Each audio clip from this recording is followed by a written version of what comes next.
Hello, everybody. Welcome to today's webinar. I'm here with Fredrik, our Chief Strategy Officer. Hi, Fredrik. So before we get into the presentation that we have prepared today, let's give a couple of minutes for people to join. Sure. We started right on the dot, so maybe 2 or 3 minutes until people join. Okay.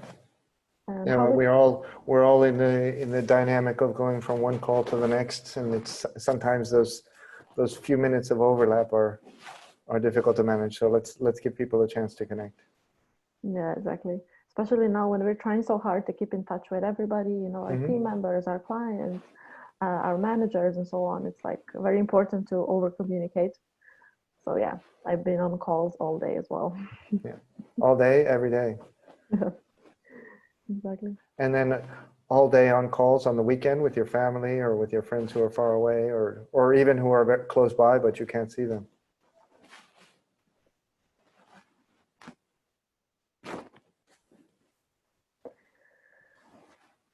Okay. Should we just start? It's yeah, I think we can launch. Let me just share my screen. Okay.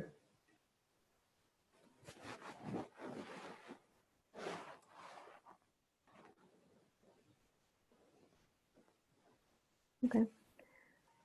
So thank you again, everybody, for joining today's webinar. I'm just gonna launch it in the presenter view.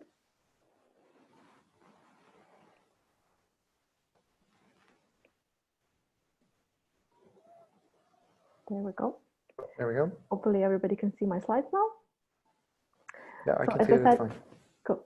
So as I said, today's webinar, we want to focus on the fact that there is a before and after COVID-19, in particular talking about digital transformation and how this applies to connecting with customers. So we want to be very, very specific because we all know that digital transformation can be a very broad topic and can apply to many different things. But today in particular, we're going to be focusing on how we can connect with customers better and digitally transform our business in that way. So our speaker today, as I already introduced him briefly, is Fredrik. Thank you for joining us today. Thank you. I'm just going to give a quick introduction to give our viewers a bit of understanding of your background. So currently you work as Chief Strategy Officer at Whisbi, where we know you're focused on our long-term vision for our business. But before joining Whisbi, you actually have a pretty impressive resume, if I may say. So born in Sweden, raised and educated in Canada and the United States, and for the past 23 years, you've been living in Barcelona. He has 2 degrees from MIT, aerospace engineering, and also a master's in management. And now for more than 25 years, he's been working in professional services, most recently focused on developing digital business strategies based on meaningful customer experiences. So it sounds that you're the perfect speaker for today's topic.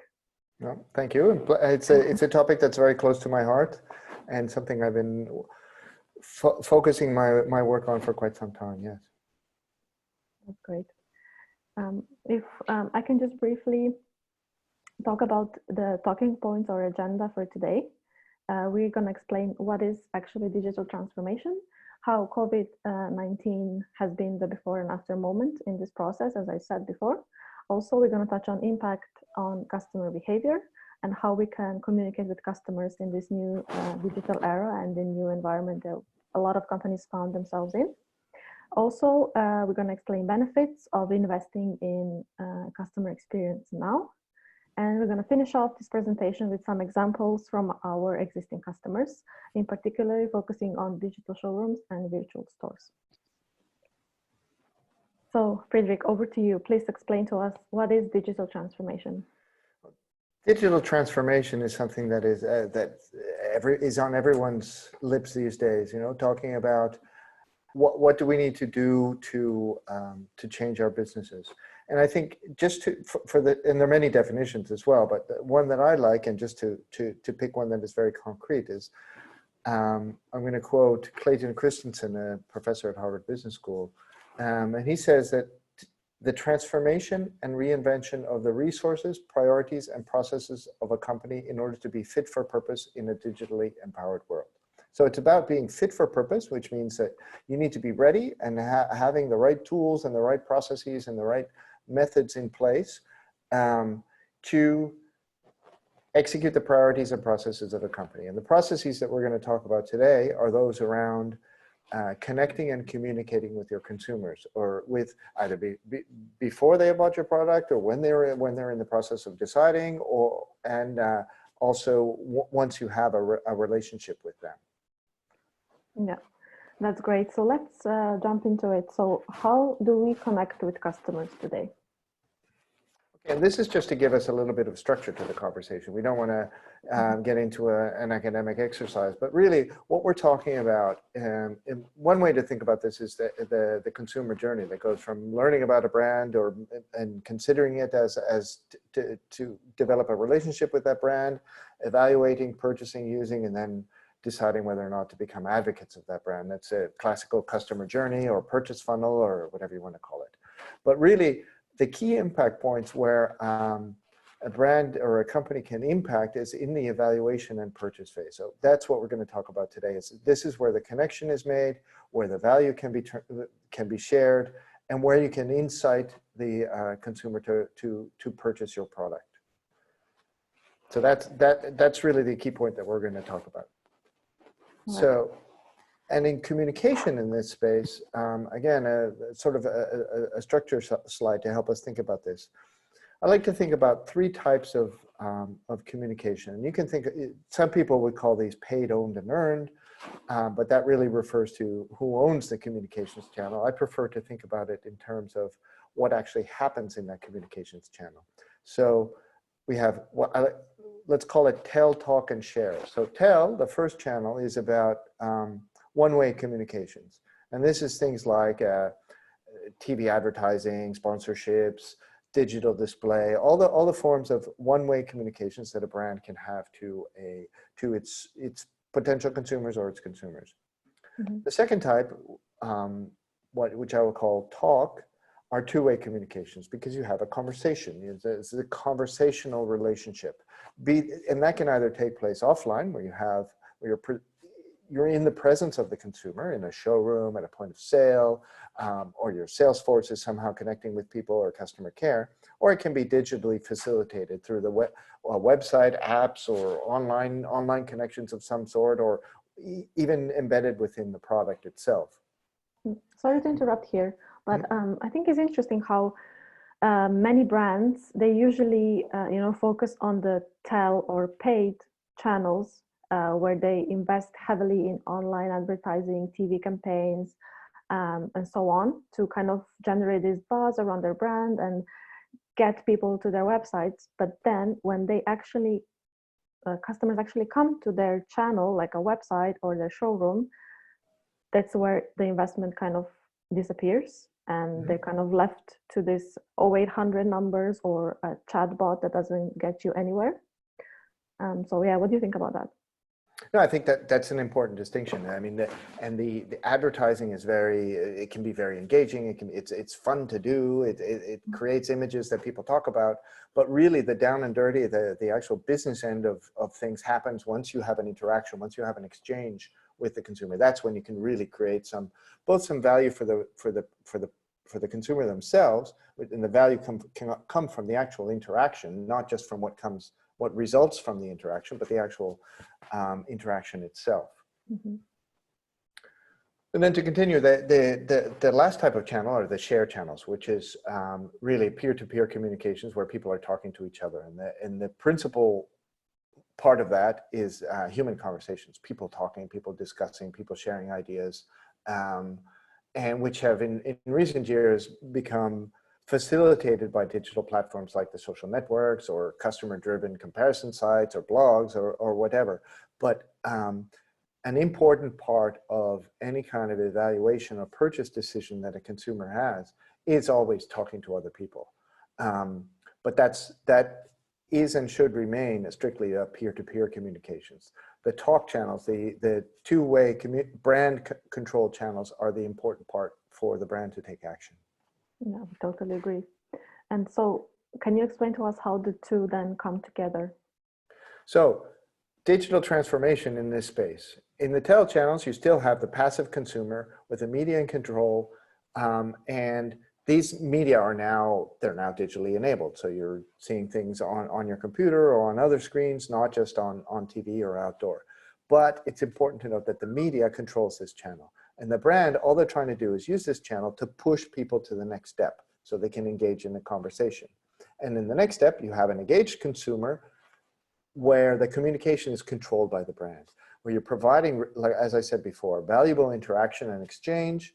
And there's an important part of the digital transformation is actually merging the digital and the analog communication in the talk channel. So digitally enabling conversations that are either taking place in the point of sale or simulating the point of sale, and or replicating the point of sale, and we'll get to that in a minute. But it's really about building the relationships. And in the share channels, this consumer is completely social. And here, we firmly believe that this is a space where the brand should listen, should not try to influence, but really just listen, adapt, and absorb the feedback that they get from the consumers, and then use it in other places, either in the product or in the communications or wherever. But this is not a space that you should be proactive. It should be trying to steer things. Yeah, it's really totally. should be in the talk channel is the focus of what we're talking about. Okay, so leading on from that, I prepared a poll question for you, for all our participants today. I would really appreciate if you could all participate. So the question is, which are the principal drivers for digital transformation in your companies? I'm going to launch a poll now, and you're going to see this is a multiple choice question, so feel free to answer to as many answers as you want. The possible ones are going to be technological advancement, change in business needs, increased competitive pressure, growth opportunities, or the famous COVID-19 or unfamous. All right, so I'm going to launch the poll now. Please let me know if you cannot see it for any reason. Let's give them a couple of seconds or a minute, Fredrik, for the votes to come in. Okay, I already see some votes coming in. That's great. Anybody else wants to participate and give us their answers? We have 50% of our attendees already answering questions, which is great. Maybe a couple of seconds more before I stop it. All right. So here are the results. I hope everybody can see them on screen. Yep. So which are the principal drivers for digital transformation? 60% we have technological advancement, increased competitive pressure, and COVID-19, which is not surprising, right? Yeah, and we'll get into more of that in a moment. Yes, exactly. So let's continue. Here I wanted to quickly share with you this slide because it goes well with the answers and results of the survey that we just launched for you guys.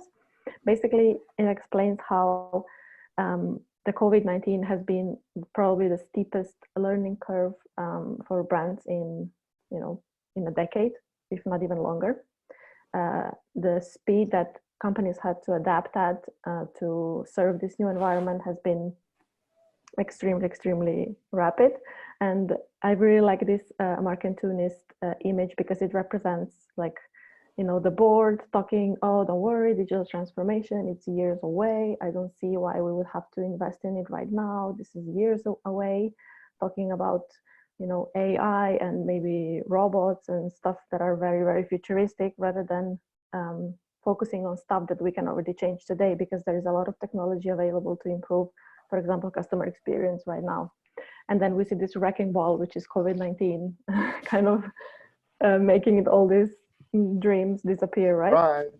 Yes. So basically, this crisis is setting the agenda, the priorities on their agenda, where they would have to focus on digital transformation, and facilitate the need of mass remote workforce, number one, and also how to communicate with customers through digital channels, because there are no physical locations available right now in many countries around the world. So the show must go on, as they say. You need to try to continue sell and serve your customers.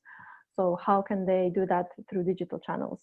And I think the key point here is to try to maintain, the business operations and protect your revenue also during this COVID-19 outbreak. And then the second one that I also found really interesting and appropriate for the situation is how many digital transformation projects were or are still siloed and very short term.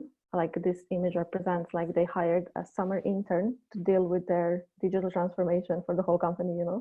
It really needs to be on the high level agenda in the boardrooms, needs to be talked about, and the whole company needs to be on board. All the departments need to be connected for this to happen. And it's an ongoing process.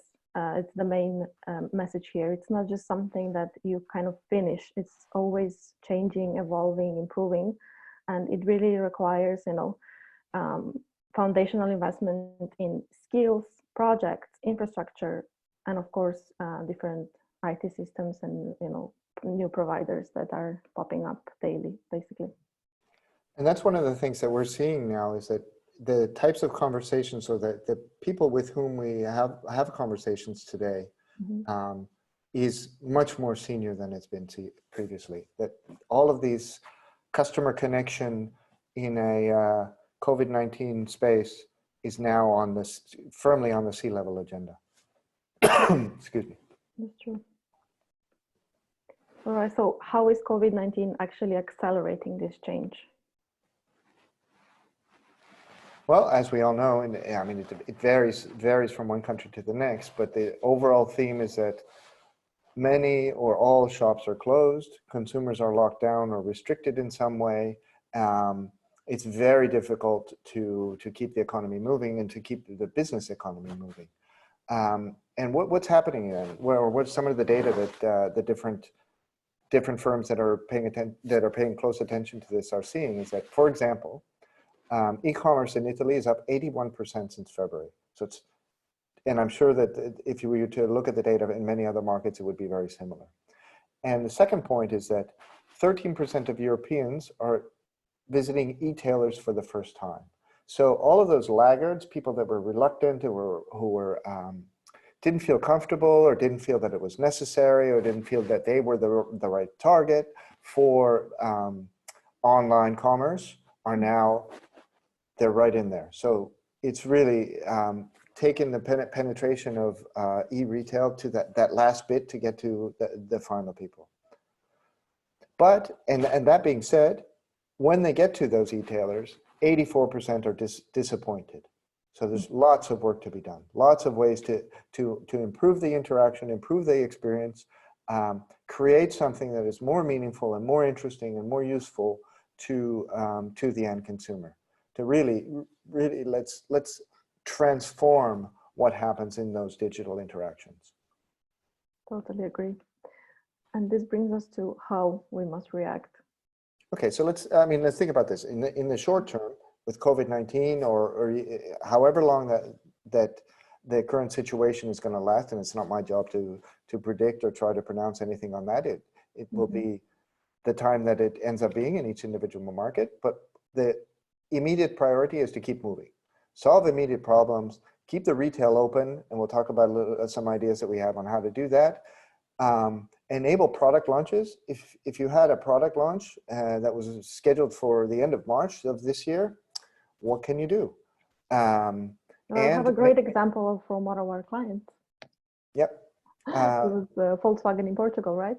Yes, Volkswagen in Portugal had projected the launch of a new product, a new car, a new model. Just, what was it, 2 days or 3 days after lockdown was announced? Exactly. Yeah.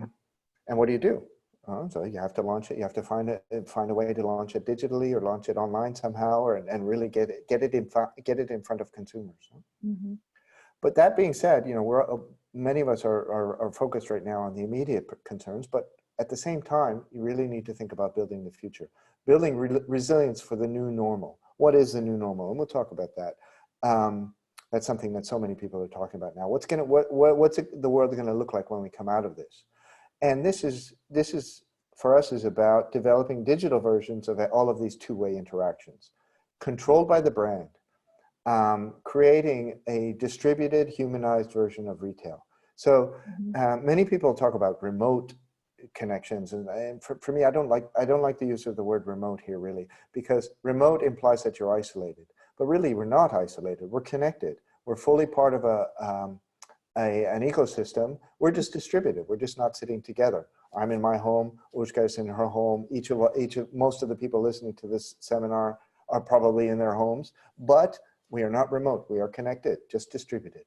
Exactly. And like talking about the future, I think it's important to say, you know, we've all been taken by surprise with this impact that the COVID had on our lives, jobs, and so on. And we can kind of understand that companies were not ready for it. They were taken by surprise as well.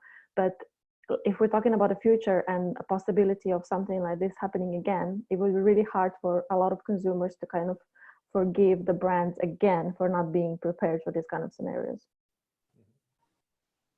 And also, in short parentheses, I think it's important to say that we're talking about the business context here. Now, the human context and the real crisis here is not to be forgotten nor ignored, but we're focused on the creating a positive business environment to get us out of this. Yes, and not just talking about profits for big brands, you know, it's also saving jobs. Like, how can you enable all these workers that have been put on waiting or even fired to just continue with their work, but from home, you know? Yep. Yeah. All right, so what will be the new normal? Some aspects of the new normal. What are the key challenges? One is connecting with customers remotely or in a distributed way while maintaining control of the brand experience.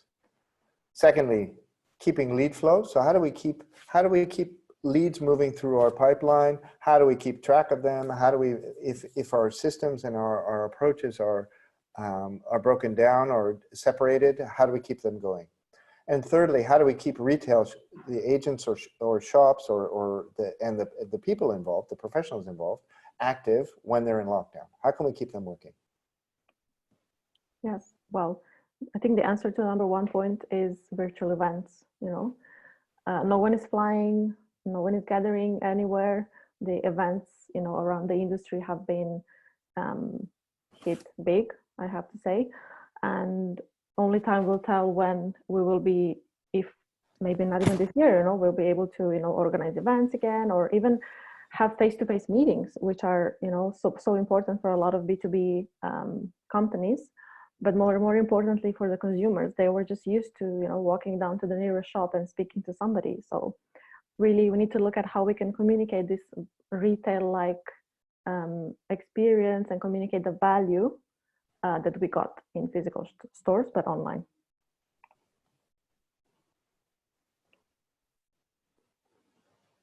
Point number two, which was maintaining the lead flow. So, you know, we have a lot of I mean, there's a lot of chatbots on the market and so on that kind of more do support work or have FAQ questions ready for you, but they're not really ready to kind of generate qualified leads or to be used in a sales or commercial way. So we have like a guided selling bot that can actually qualify and classify web visitors and provide information on, I don't know, plans, products, pricing, and help consumers, you know, down the funnel unassistedly. So you can transform your existing sales workflow and just put it into a conversation that can qualify and convert leads for you on your website 24/7 unassisted, which is also, you know, cost saving and giving a really good experience to your customers online. I think that experience is really important because it's a conversation. It's not filling out a form. It's not requesting a callback. It's creating a digitally supported conversation, which can either be assisted or unassisted. It starts unassisted, but at any time that the consumer wants to start to interact or have a proper conversation with a person, we can jump them into that immediately. Exactly. And then the third point, which is enabling, you know, retail-based agents or shop-based agents to continue working. I think it's very important here to talk about the cloud-based technology that is already available on the market today and can really help with distributed sales teams. So on the left-hand side of the slide, you can see, the traditional maybe office, it can be a dealership, it can be a call center, just an office working environment. And then how we can migrate that into a home-based or distributed sales teams that they can be based anywhere in their homes, or maybe even in virtual stores, which are close to the public, but can still have some of the experience of the physical store. But the important part here is to look at your team in a completely new way. So not going beyond only COVID-19, like what is the plan for the future, like you said? What if this kind of outburst or anything else happens again in the future? One person gets infected in a call center, you need to shut it down, and so on. So you really need to be able to work with technology that can enable you to also work with distributed sales teams. The same applies to dealerships, let's say, for automotive brands. As we know, almost all of them have been closed, at least in Europe, or as far as I know. But they can also leverage this cloud-based technology for their dealership agents, for example. And it kind of brings this best-in-class customer experience for their customers online, because they can still talk to somebody in real time and get this advisory approach from an expert that really knows about the car, rather than reading through website brochures. For the brand, it's amazing because it keeps the control over the communication and sales. And for dealerships, it's also really good, as they are receiving, highly qualified sales leads. Leading on to that, we have actually successfully migrated over 150 agents from our existing clients across multiple brands that we work with to work from home. So every customer that has worked with us pre-COVID-19, all their operations are running as normally as possible in this new situation, because although their physical stores are closed, their agents are still able to use our technology and serve their online customers as they did before, which I think is incredible, and it really helps with securing that revenue that you planned for, at least a bit of it. And also, and importantly, as you mentioned before, keeping the people active, keep people working. Exactly. Would you like to talk to us about the benefits of? Sure. So what does implementing these kind of solutions give you? It gives you differentiation from the competition. So if the competition has to close their stores, you can keep them open. It's a very smooth conversational approach. So you're actually engaging with the consumer, not just asking them for information through a form or through whatever. It's actually it's a proper conversation with, forgive the redundancy. And what are the actual results? And this is something that I personally was surprised by, in that you would think that, oh, well, they might be able to keep going, but it won't work quite as well. It's not true. Conversion rates and the ability to generate sales are actually going up when the agents have moved home. I'm not sure what the explanation is or what's behind that. I'd be really curious to talk to some of these agents to try to understand that. But conversion rates go up. You maintain control of the brand experience because you're not putting it on any kind of open network. It's in fully controlled space, and the sales cycle actually shortens because we're able to do the whole process, bring them all the way through the journey in a digital interaction without having to go back and switch to another platform or change things or anything like that. So it actually works very, very smoothly. Yeah, and it's very important that we keep customer in the center of these decisions, because the driving force behind any technology decisions, like what you should buy for your company, should always be focused around the customer needs.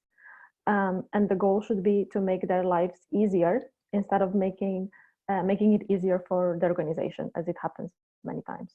Yes. And yeah, and also like the last point, or the biggest value in this is that you are, trying to bring all the values of an offline experience but online. And now we have a slide prepared.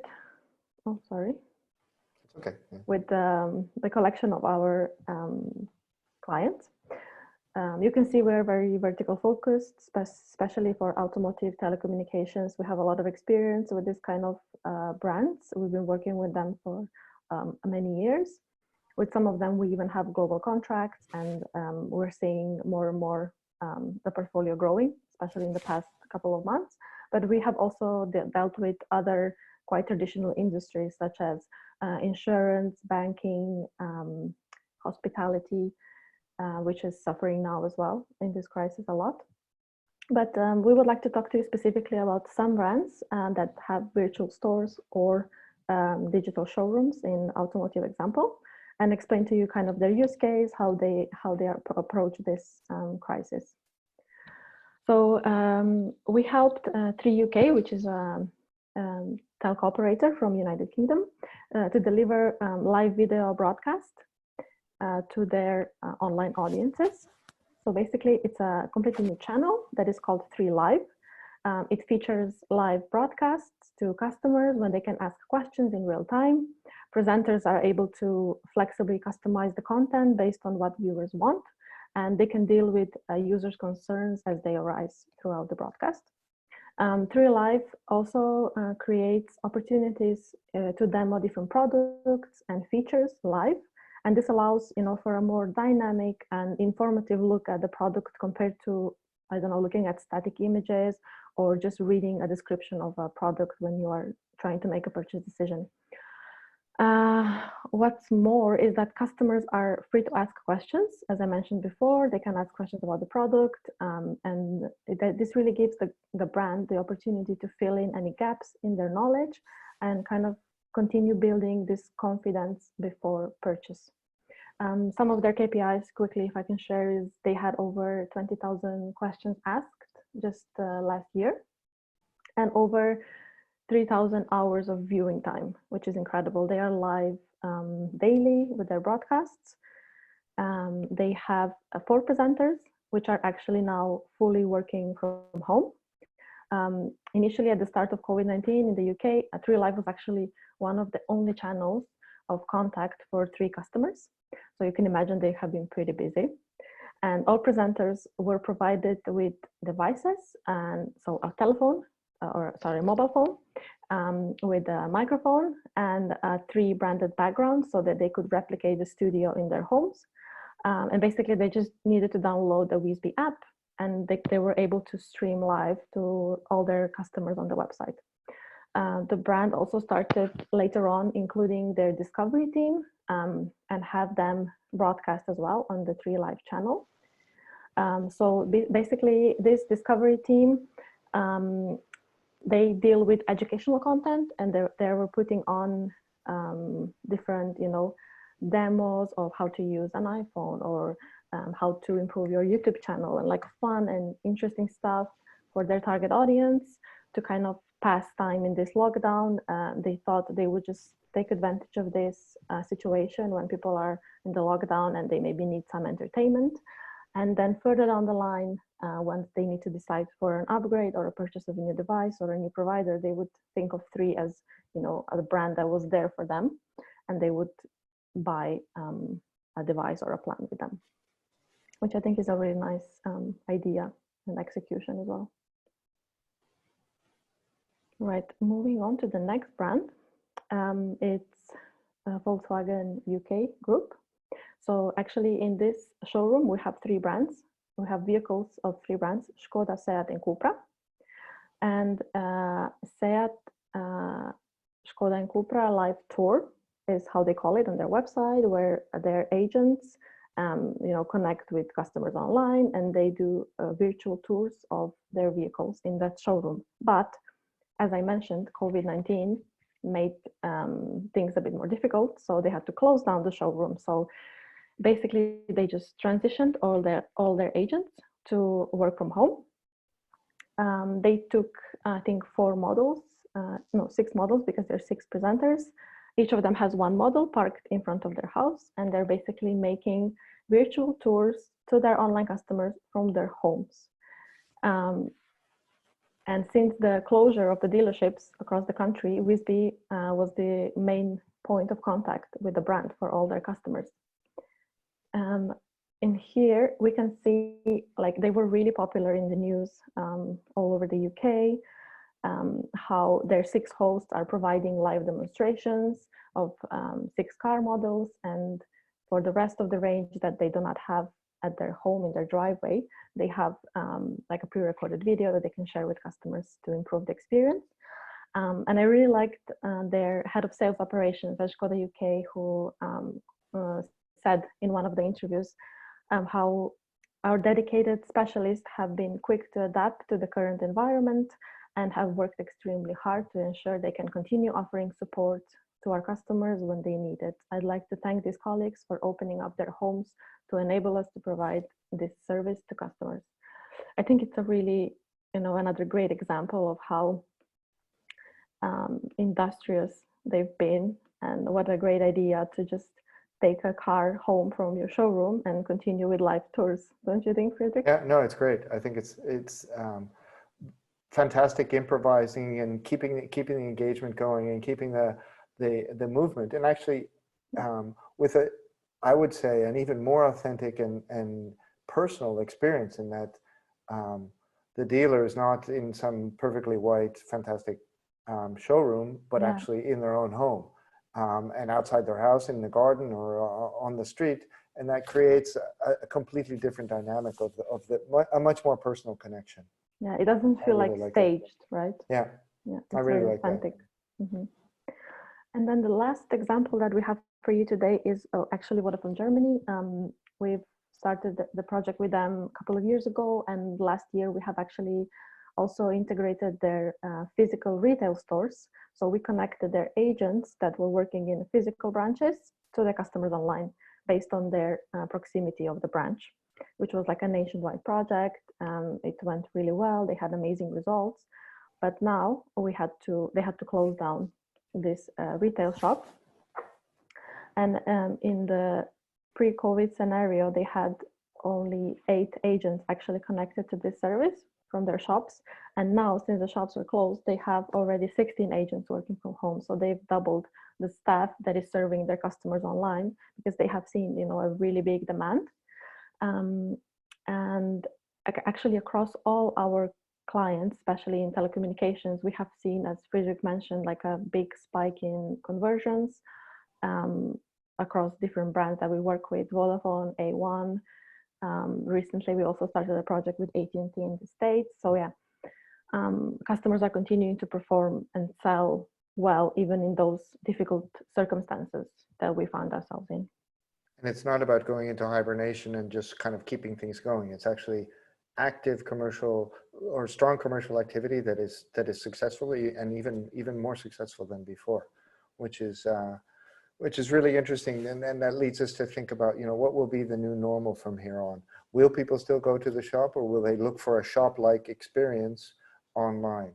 And how long will it take us to feel comfortable going into a store again? How long will it, will we want that kind of an experience, or will we want to have a personal human interaction, but based on a digital platform? And I think these are things that we'll all be learning about over the coming weeks and months. But it's important to think about that and prepare for the future, to make sure that we're more resilient to any kind of system shocks that might be coming. Yeah, I totally agree. In the immediate future. And also looking at just pure customer experience, as a consumer, there are a lot of questions popping up in my mind when I try to interact with different brands, banking, insurance. Like, I can do everything online. I can do online banking, send money, receive money, but then when I want to, remortgage my mortgage or do something, it's like, you have to visit our branch. And it's like, I'm sure there has to be a way to do this online, So I think it's going to be a lot of more as well requests coming from the customer side to really improve that experience. And they're going to be also rethinking, why is this not possible to do it online? All right, well, on that note, over to you guys. Please, if you have any questions, drop them here in Q&A. There's like a little box down below where you can write your questions and we'll be happy to answer.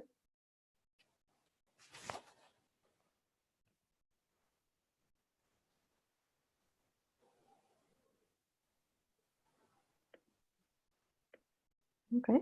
Anybody have any thoughts or questions? Yeah, I just got a question from Marco.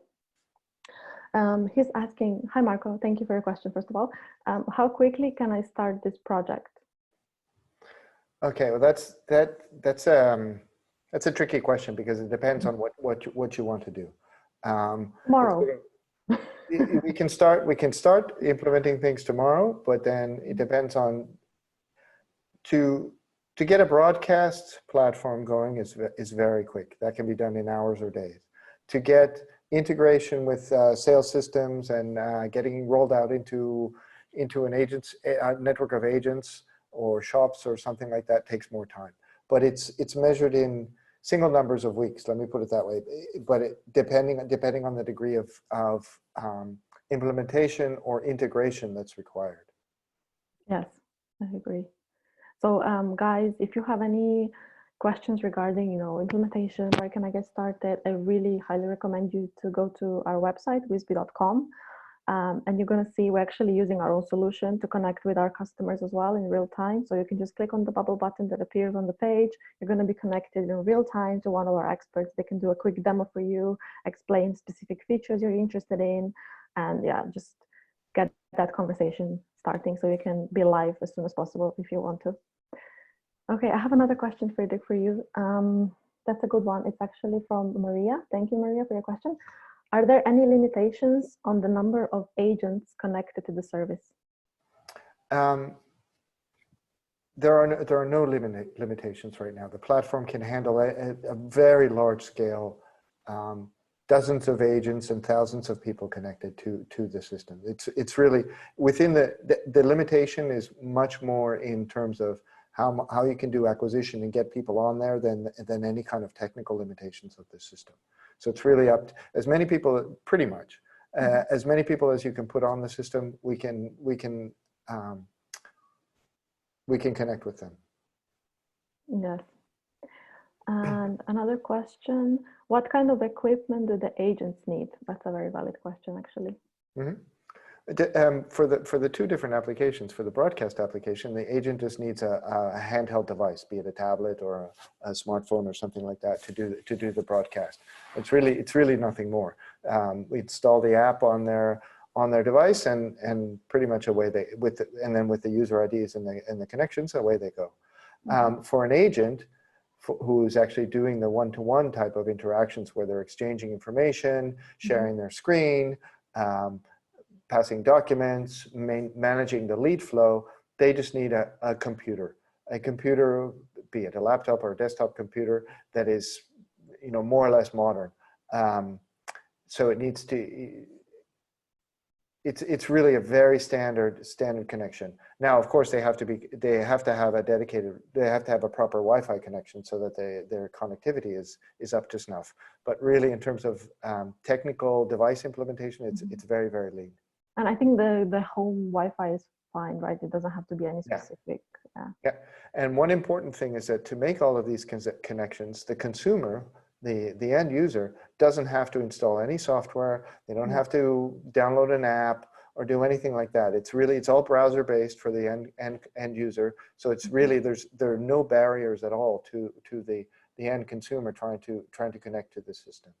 Yes, and also if you have a look at our website, you're going to see that our design is mobile first. So it kind of gives this like an in-app experience, something that users are already used to. And we all know that around 80% of website traffic today is coming from mobile devices. So we really make sure that, the experience is there for the customers, it's easy and it flows.